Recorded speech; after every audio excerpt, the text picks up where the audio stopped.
떠나요 둘이서 모든 걸 훌훌버리고. 안녕하세요. 여행으로 보는 세상 영월편 두 번째 시간이고요. 함명에 알아보고요. 영월 구경할게요. 청령포 그리고 관풍원, 자규루, 단종의 묘가 있는 장릉 구경 해볼게요.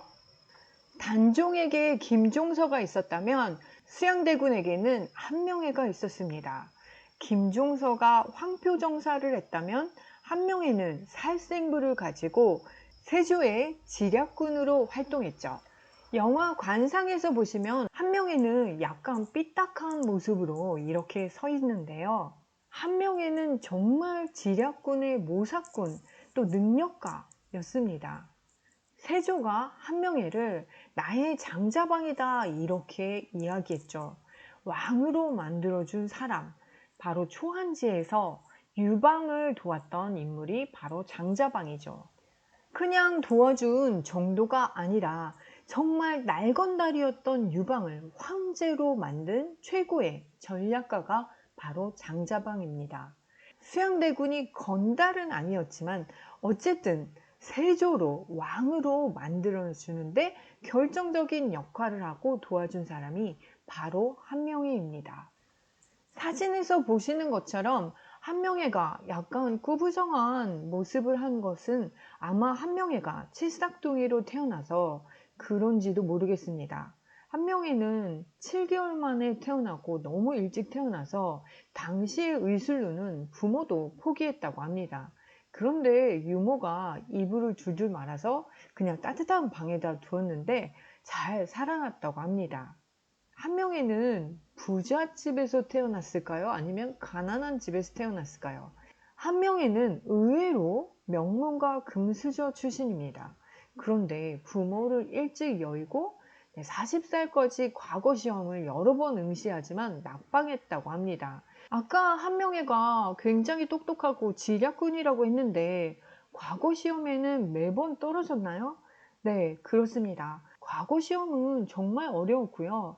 여러 번 응시했지만 떨어졌습니다. 천성이 또 놀기를 매우 좋아했고요. 아니 그러면 관직에 어떻게 올라갔습니까? 네, 당시에는 응서제도라는 것이 있는데요.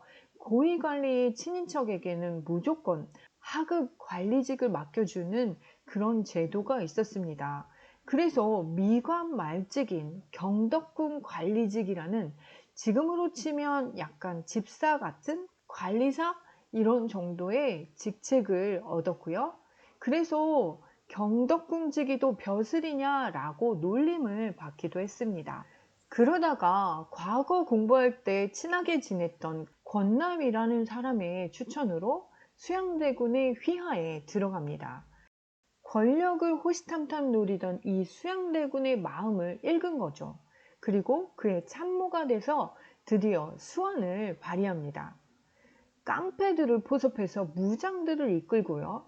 계유정난의 1등 공신으로 인생 역전을 합니다. 세조가 사실 계유정난을 좀 망설였습니다. 그런데 함명회가 뭐라고 했냐면 길가에 집을 지으려면 3년이 지나도록 못 짓는다. 여러 사람의 의견과 말을 이걸 다 듣다가는 죽도 밥도 안 된다 라면서 결단을 촉구하죠. 사실 수양대군이 이 계유정난이라는 이 쿠데타 이거를 일으킬 때 함명회가 반대파를 숙청하기 위해서 작성한 것이 살생부입니다. 조정 대신들을 죽일 자, 살릴 자 이거를 구분해서 기록한 책인데요. 이 목록을 펴놓고 앉아서 무사들에게 지시를 했다고 합니다. 입거라는 이 신하들 목숨을 좌지우지했다는 이야기가 유명하죠. 살생부라는 단어가 바로 함명회가 작성한 이 문서에서 유래한 것입니다. 사육신의 이 단종 복위 운동을 사전에 막았고요. 이에 관련된 이 사육신뿐만 아니라 관련된 인물 70여 명을 죽이거나 귀양 보냅니다. 또 거사를 묵인했던 이 단종을 영월로 귀양 보내고요. 다시 금성대군이 주도한 이 단종 복위 운동도 막아내고요. 단종을 폐선시키는데 결정적인 역할을 한 사람이 바로 함명회입니다. 한명회는 최고의 권력을 누립니다. 세조 때부터 예종, 성종까지 이 3대에 걸쳐서 3차례나 영의정을 합니다. 조선왕조실록에 이름이 무려 2300건이나 등장할 정도로 모든 정치에 관여한 인물입니다. 왕실의 딸들을 시집보내고 딸들이 참 많았어요. 최강, 최고 권력자가 되죠. 그런데 최고의 권력자로서 이 권세를 누렸지만 이 연산군 때 패비 윤씨 죽음으로 이 벌어졌던 갑자사화 때 무덤에서 꺼내져서 목이 잘리는 이 부관참시를 당합니다. 당시에는 죽었더라도 꺼내서 목을 쳤는데요. 이것이 바로 부관참시입니다. 그래서 영화 관상에서 보면 송강호가 한명회에게 목이 잘린 팔자다 라는 이야기를 하죠. 한명회는 평생 두려워했는데 언제 목이 잘린다는 얘기를 하지 않아서 한명회는 끝까지 불안에 떨다 죽었는데요. 죽은 다음에 부관참시 당하죠. 한명회의 무덤은 지금 현재 경부 고속도로 근처에 이 천안 휴게소에서 한 5분 정도밖에 되지 않는데요. 여기서 바로 부관참시를 당합니다. 그래서 한명회는 살아서는 최고의 권력을 누렸지만 이 사후에는 비참하게 죽었던 인물이 바로 한명회입니다. 한명회의 호가 압구였는데요. 지금 한강변의 압구정, 한명회에서 따온 건가요? 네, 맞습니다. 한명회는 말년에 한강변에 압구정을 지어놓고 여기서 파티를 했다고 합니다. 지금 그림이 바로 압구정의 모습을 그린 것이고요. 이 한명회의 압구정 파티는 당시 중국에서 온 사신들도 가보고 싶어 할 정도로 최고의 핫한 곳이었던가 봅니다. 지금도 마찬가지지만 압구정동은 최고의 노른자 땅이라고 하죠. 이제 단종의 유배지 영월 청룡포로 가보겠습니다. 사진에서 보시는 것처럼 청룡포는 하늘이 지어놓은 감옥이라고 했는데요. 이 삼면이 강으로 둘러져 있습니다. 이 세상과 동떨어진 이곳 청룡포는 바로 슬픔의 대명사인데요. 지금도 보시는 것처럼 다리가 없습니다. 그래서 이 배를 타고 지나가야 되고요. 오른쪽에 있는 사진은 청룡포에서 망향탑이 있는데요. 그 망향탑에서 내려다본 모습입니다. 배를 타고 이 강을 건너면 단종이 있었던 예터라는 영조가 쓴 친필이 있습니다. 영조 때 단종 유지비를 세웠는데요. 화강석에 글씨를 써서 내리고 이거를 새겼다고 합니다. 배를 타고 건너면 정말 한 3분 정도밖에 안 걸리는데요. 이 배 타는 비용은 왕복 3,000원입니다. 근데 배를 안 타면 건널 수가 없을 것 같아요. 물이 그렇게 깊지는 않았지만 3,000원은 내셔야 될 것 같습니다. 사실 단종은 이곳에 얼마 있지 않았습니다. 이 강이 이게 얕아 보이고 그랬는데 단종이 도착했을 때가 6월이었는데요. 8월에 영월 관풍원으로 처소를 옮깁니다. 왜냐하면 이 청룡포에 물이 불어서 이 홍수가 나서 이 청룡포가 물에 잠기게 됩니다. 그래서 영월 동원의 객사로 처소를 옮깁니다. 청룡포에 지어진 단종어가는요. 나중에 2000년 되어서 다시 재현한 것이라고 합니다. 배에서 내려서 한 5분 정도만 걸어가면 완전 울창한 소나무 숲을 만나게 됩니다. 이 소나무 숲 안쪽에 단종 어가가 있습니다. 제가 청룡포에 갔을 때가 완전 한여름이었거든요. 그래서 굉장히 더웠는데 약간 서늘한 기운도 느껴졌습니다. 오른쪽에 있는 집이 바로 단종 어가입니다. 기록을 토대로 이렇게 재현했다고 합니다. 왼쪽에 있는 초가집은 시종들이 있었을 것 같은데요. 단종은 처음에 궁녀들 한 명 없이 혼자서 군인들 50여 명과 이곳에 도착했습니다. 단종의 나이가 17살이었습니다. 한양에서 이곳까지 7일밖에 걸리지 않았는데요. 아니, 어떻게 뭐 자동차가 있는 것도 아니고 그 50여 명의 군인들과 이렇게 빨리 도착할 수 있어요? 라고 질문한다면 이 유백기를 세조가 재촉하지 않았을까? 백성들의 질타를 받는 것을 두려워해서 아마도 유백기를 빨리 재촉하지 않았을까 싶습니다. 지금 보시는 왼쪽의 사진에는요, 관음송이 있습니다. 이 관음송은 17살 이 어린 단종이 이 소나무 이렇게 중간에 갈라져 있는데요. 여기에 걸터 앉아서 씨름했던 나무라고 합니다. 이 관음은 단종이 오열하는 모습을 보고 들었다 하여 이 관음송이라고 이름 붙였습니다. 오른쪽의 사진은 망향탑입니다. 굉장히 크진 않고요. 오히려 그냥 막 쌓아 올린 탑이네 이렇게 느끼실 텐데요. 이 단종이 절벽에다 이 왕비 송씨를 그리하면서 이 주변에 있는 그냥 돌멩이를 쌓아 올린 것이라고 합니다. 이쪽에서 바라보는 곳이 한양 쪽이었기 때문에 이 망향탑을 만들었던 것 같습니다. 이 사진은 영월 객사였던 이 관풍원과 자규루입니다. 관풍원과 자규루는 한 대 있는데요. 깜짝 놀랐어요. 아무것도 없고 이거밖에 없는데 뒤로는 엄청 큰 모텔이 있어서 사진을 찍으려면 방향을 이쪽으로 틀어야만 했습니다. 청룡포가 물에 잠겨서 이곳으로 오게 됐는데요. 이 관풍원에 있는 누각 자규루는 원래 이름이 매중루였습니다. 그런데 단종이 여기서 자규씨를 짓고 읊어가지고 자규루라는 이름을 붙였다고 합니다. 이 자규는 바로 두견새인데요. 피를 토하면서 구슬피 우는 새를 이야기합니다. 이 전설에는 총나라에서 억울하게 쫓겨난 이 망제의 혼이 고국으로 돌아가지 못해서 원한에 사무쳐서 우는 울음소리라고 합니다. 실제로 두견새는 정말 약간의 저음에 묵직하면서도 슬픈 소리가 납니다. 이 사무침의 심정이 단종의 심정과 별반 차이가 없었을 것 같습니다.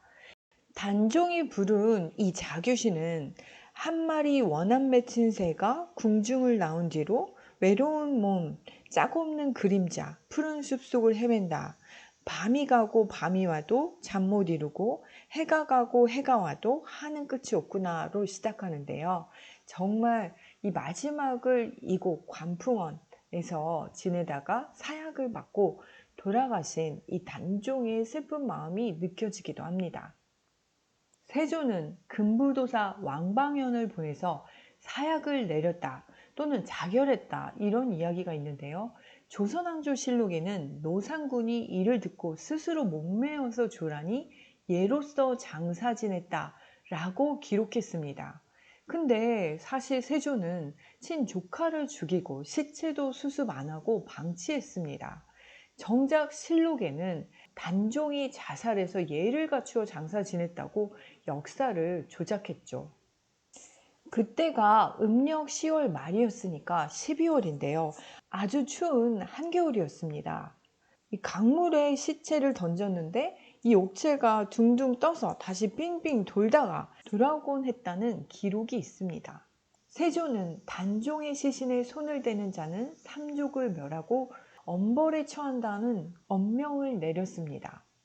그래서 아무도 어찌하지 못하고 있는 상황이었고요. 만약에 봄이 돼서 얼음이 녹으면 아마 이 시체는 온데간데 없어졌을지도 모릅니다. 근데 그때 영월의 호장이었던 어문도가 주변에서 그렇게 만류했는데도 불구하고 아들들과 몰래 시신을 수습해서 현재 장릉에 묻어줍니다. 어문도는 옳은 일을 하다가 어떤 화를 당해도 나는 달게 받겠다. 아예 목숨을 내걸고 이 일을 하죠. 이 어문도는 자신의 선산에 시신을 지게에 지고 올라갔는데요.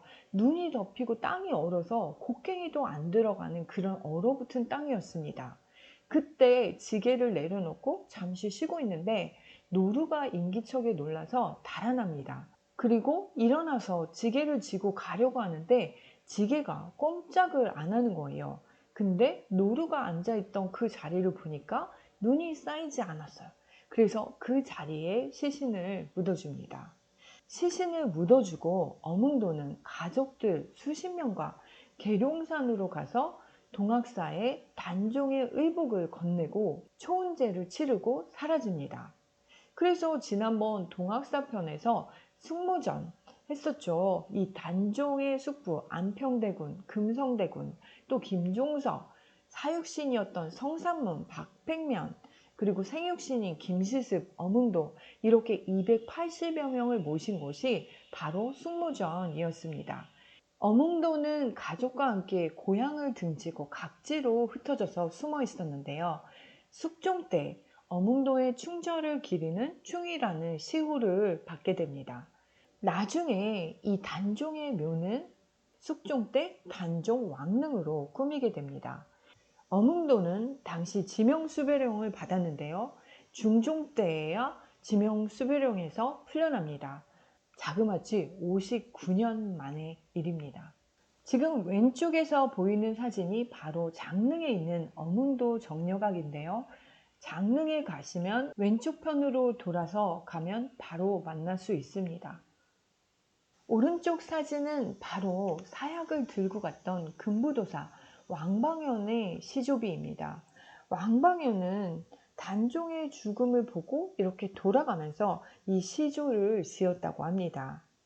천만리 머나먼 길에 고운님 여의없고 내 마음 둘 데 없어 냇가에 앉았으니 저 물도 내 안 같아야 울어 밤길 예놓다. 이 왕방현의 마음도 정말 가슴이 아팠을 것 같습니다. 어린 단종이 무슨 죄가 있다고 이렇게 죽음으로 몰아넣는지 가슴이 아팠을 것 같습니다. 지금 보시는 사진은 영월의 장릉입니다. 이 장릉은 서울 경기를 벗어난 곳에 있는 아주 유일한 조선시대의 왕릉인데요. 다른 왕릉과는 좀 구조가 다릅니다. 보통은 대개 홍살문에서 정자각으로 이렇게 이어지는 길이 한 일자로 되어 있는데 여기는 원래 왕릉으로 만들려고 했던 곳이 아니라 어몽도가 임시로 능을 만들다 보니까 이 터의 한계 때문에 이렇게 기역자로 구부러져 있습니다. 단종의 묘로 올라가는 길은 두 가지가 있습니다. 이쪽이 좀 완만한데요. 소나무 숲길을 따라서 올라가면 단종의 묘를 만날 수 있습니다. 다른 왕릉과는 달리 소박한데요. 망주석과 문인석만 있고 병풍석이나 무인석이 없습니다. 지켜줄 무인들, 장군을 거느리지 못한 셈인데요. 그래도 단종에게는 충신인 어몽도가 떡버티고 지켜주고 있었기 때문에 외롭지 않을 것 같습니다. 강원도는 경치 구경하러 정말 많이 가죠. 그 중에서도 영월 한반도 지형과 선돌도 볼만한 곳입니다. 영월 한반도 지형은요, 사실 우리나라 곳곳에 한반도 모양을 가진 섬들이 많이 있는데요. 그 한반도를 조망할 수 있는 전망대 특히 많은데 그 중에서도 대표적인 명소죠. 서남마을 한반도 지형 이렇게 치시면 되는데요. 한반도 모양의 여행지 중 원조라고 할 수 있습니다. 여러분 여기도 구경 가셨으면 좋겠습니다. 그리고 옆에 있는 선돌은요, 국가 지정 명승지로요, 소나기제 정상에서 서쪽으로 100m 지점에 있습니다. 청령포에서 멀지 않고요, 기암괴석의 모양이 정말 특이하고요, 신선함이라고도 합니다. 그리고 영월하면 단종 유백길 코스가 있습니다. 청령포에서 옥녀봉, 선돌, 그리고 쭉 이어지는 길인데요. 인륜의 길, 충절의 길, 통곡의 길, 이런 코스가 있습니다. 요거는 조금 걸어서 가야 되기 때문에 좀 힘들 수도 있지만 이 여행도 의미 있는 여행일 것 같습니다. 이제 소개해 드릴 분은 이옥봉인데요. 조선시대 여류 시인이었습니다. 이옥봉은 양녕대군의 고손자인 이봉의 서녀였습니다. 이옥봉의 아버지 이봉은 종실의 후손으로서 임진왜란 때 큰 활약을 했었던 분이기도 합니다. 옥천 군수를 지내기도 했습니다. 아버지 이봉은 이옥봉이 서녀였음에도 불구하고 글을 직접 가르쳐 주었고요. 이옥봉은 시를 매우 잘 지었다고 합니다. 이옥봉은 서녀였기 때문에 조원의 소실로 들어가게 됩니다. 남편 조원은 한양에서 총망받는 사대부였습니다. 그런데 남편은 옥봉이 시를 쓰는 걸 좋아하지 않았기 때문에 시를 쓰지 않겠다는 약속을 해라 라고 했는데, 결국 시 한 편으로 인해서 사랑하는 남편에게조차 버림받은 채 홀로 쓸쓸히 생을 마감했던 비련의 여인입니다. 조선의 대표적 여성 시인을 꼽으라고 하면 허난설원이나 황진이, 임해창을 들 수 있지만 여기에 한 명, 이옥봉이 추가돼야 할 것 같습니다. 이옥봉의 시 한 편을 감상해 보시겠습니다. 요즘 어떻게 지내시나요? 사창에 달 비치면 한이 많아집니다. 꿈속에 내 넋이 자취를 남긴다면 그대 집 앞 돌길이 반쯤은 모래가 되었을 텐데요. 라는 시인데요. 얼마나 꿈에 그 집 앞을 서성댔으면 그 집 앞 돌길이 모래가 되었을 정도로 사랑하는 마음을 담았습니다. 그리고 이 영월 도중이라는 시는 삼척 부사로 있던 남편 조원을 찾아가다가 영월을 지나면서 지은 시인데요. 한번 보겠습니다. 닷새 걸리는 먼 길 사흘에 넘네. 슬픈 노래 노릉의 구름에 끊어진다. 이 몸 또한 왕실의 자손이라 이 땅에서 두견새 우는 소리는 차마 못 듣겠네. 두 번째 노릉은 바로 노상군의 묘, 단종의 묘를 이야기하고 있고요. 두견새는 바로 단종이 자주 읊었다는 시 자규가 있었죠. 바로 두견새를 의미한다고 했었는데요. 그래서 단종이 생각나서 차마 못 듣겠다라고 시를 지었습니다. 이옥봉의 죽음에는 미스테리한 부분이 있는데요. 이수광의 지복유설에는 조선 인조 때 조희일이 명나라 사신으로 중국에 갔다가 그 중국 대신이 조원을 아느냐라고 하자 조희일이 자신의 아버지라고 하자 이옥봉의 시집이라고 하면서 꺼내서 보여줬다고 합니다. 이옥봉은 아버지 조원의 소실로 생사를 모른 지가 한 40여 년이 됐는데요. 그 대신이 전해진 이야기는요, 40여 년 전쯤에 중국 동해안에 좀 이상한 주검이 있어서 건져보니까 온몸을 종이로 수백 겹을 감고 노끈으로 묶은 여자의 시체였다. 노끈을 풀고 이 종이를 벗겨냈더니 안쪽의 종이에 시가 빼곡히 적혀 있었는데 해동 조선국 승지 조원의 첩 이옥봉이라고 써 있었고, 하나같이 빼어난 작품들이라 이걸 책으로 만들었다고 하는데요. 사실인지는 알 수가 없습니다. 이곳은 경북 성주에 있는 세종대왕 자태실인데요. 세종대왕의 아들들의 태실을 모은 곳입니다. 우리나라에서 유일하게 왕족의 태실이 이렇게 군집을 이룬 곳인데요. 명당 중에 명당 같은 느낌이 혹시 드시나요? 제가 직접 봤는데요. 큰 산으로 둘러쳐 있고 마치 어머니의 자궁 같은 포근한 느낌이 들었습니다. 누가 봐도 좀 명당 같은 느낌이 드는 곳이었습니다. 이곳에는 세종대왕의 아들 18명과 손자 단종의 태실이 있는데요. 이 중에서 5개가 훼손됐습니다. 아니, 세종대왕의 아들들의 태실을 누가 훼손합니까? 네, 누구겠습니까? 수양대군이죠. 수양대군이 세조로 즉위하면서 자신이 왕에 오르는데 반대한 왕자들의 태실을 없앱니다. 그래서 안평대군, 금성대군, 단종 이렇게 없고요. 나머지 2기도 없습니다. 원래 세종대왕이 이 최고의 명당 자리에 아들들의 이 태실을 만들면서 얼마나 좋아했을까요? 그런데 그 아들들끼리 죽이고 손자까지 죽이는 이런 비극적인 일이 벌어졌습니다. 그러면 형제들을 죽이고 또 조카를 죽이고 왕이 된 수양대군 세조는 어떤 인생을 살았을까요? 왼쪽에 있는 것이 관상에 나온 젊은 수양대군의 모습이고요. 오른쪽은 풍문조작단의 세조입니다.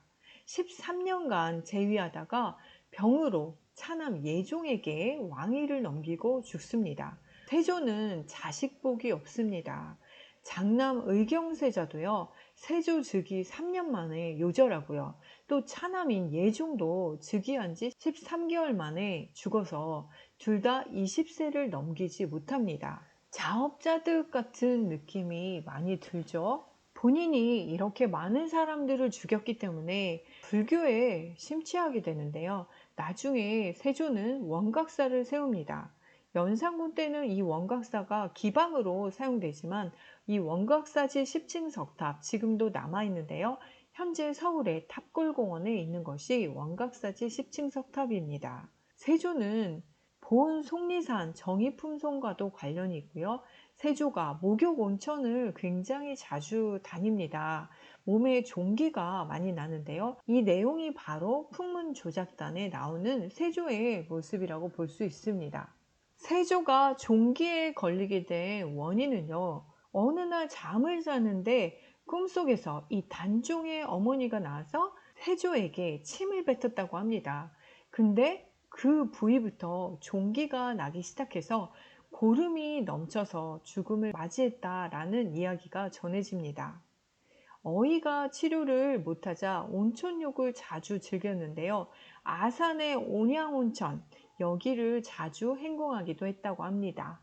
어쨌든 세조는 아무리 닦아도 조카를 죽였다는 이 오명을 씻지는 못했을 것 같습니다. 네, 수고하셨습니다. 영월편 여기서 마치도록 하겠습니다. 다음 편에서 만나요.